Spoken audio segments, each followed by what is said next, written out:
The only easy day was yesterday. That's a quote from the Navy SEALs. That's today's quote of the day. We're on day 2 of 75 Refined.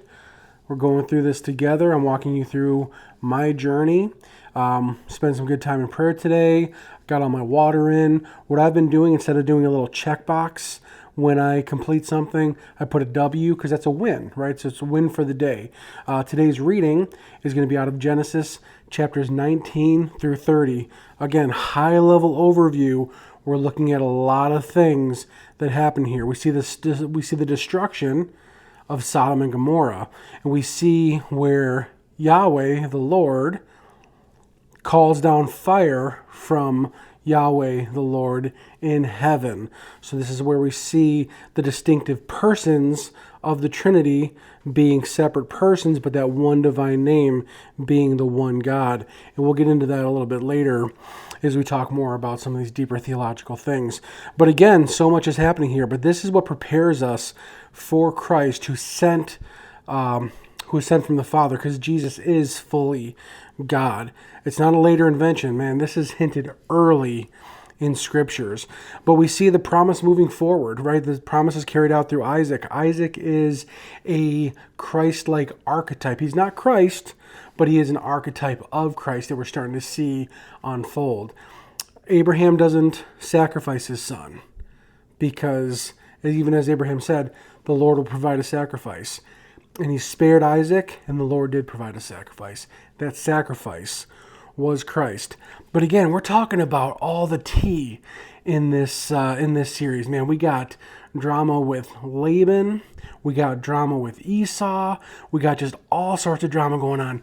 Even if you go in and you look in the scriptures, you see Rebekah. She didn't like her daughters-in-law at all. Talking about Esau's daughters, because they were Hittites. And they just brought nothing but problems for her and Isaac. Again, all of the tea is going on.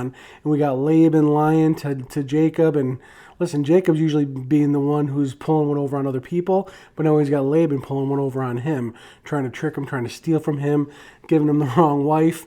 So a lot happens here in these chapters that we read today.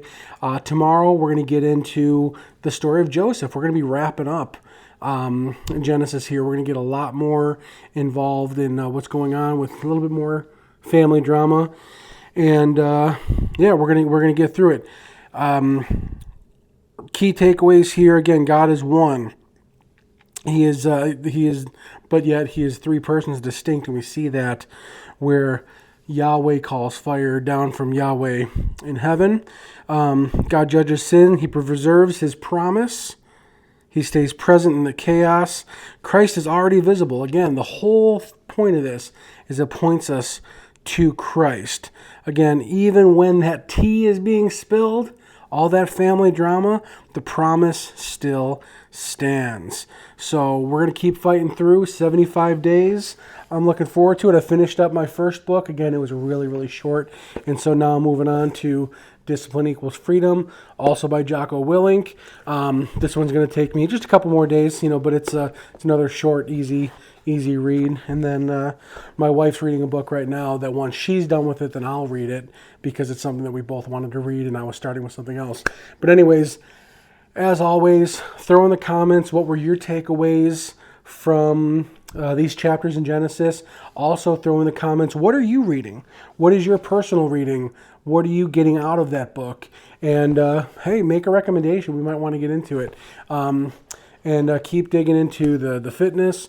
We were tearing up some flooring today, so that was kind of my workout for the day, kind of doing some home improvement stuff. But keep digging in, keep fighting. Let's keep getting refined. Day 2 in the books. Let's go.